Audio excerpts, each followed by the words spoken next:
Bismillahirrahmanirrahim. Assalamualaikum warahmatullahi wabarakatuh.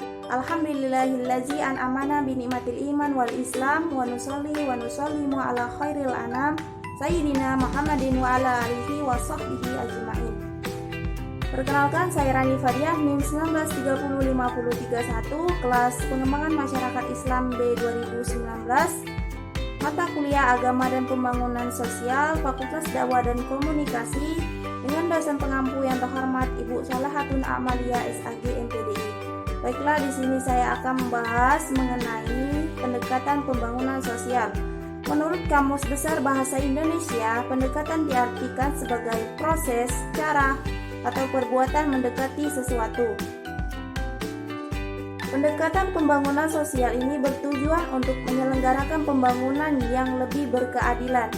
Metode umum yang digunakan dalam menilai pengaruh pembangunan terhadap kesejahteraan masyarakat adalah dengan mempelajari distribusi pendapatan dan tingkat kemiskinan di suatu negara. Mengutip pendapat Korten menyatakan bahwa pendekatan pembangunan, terutama pembangunan ekonomi, telah menghasilkan 3 krisis global, yaitu kekerasan, kemiskinan, dan kerusakan lingkungan.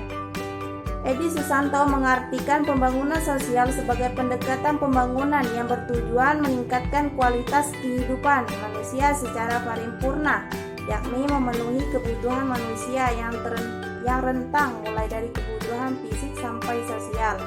Pendekatan pembangunan sosial ini bersifat kooperatif dan universal, di mana pembangunan sosial tidak hanya menyalurkan bantuan-bantuan kepada individu yang membutuhkan ataupun menyediakan layanan-layanan sosial kepada masyarakat, tapi pembangunan sosial berusaha menghubungkan usaha-usaha ekonomi dengan sosial.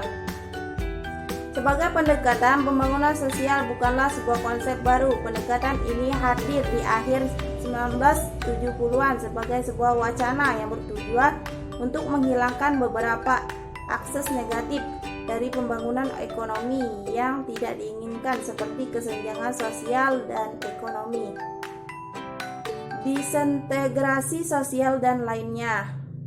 Dalam Pillay dan Goftan 2009 mengutip bahwa bagi beberapa orang, pembangunan sosial dipahami sebagai pengembangan lembaga-lembaga sosial yang efisien yang menghasilkan pembangunan ekonomi.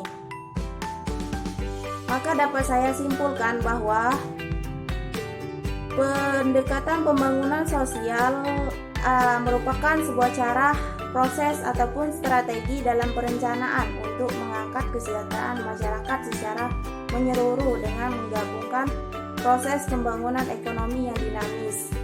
Sekian, terima kasih pemaparan dari saya. Lebih dan kurang saya mohon maaf. Kepada Allah saya mohon ampun. Akhirul kalam, summa assalamualaikum warahmatullahi wabarakatuh.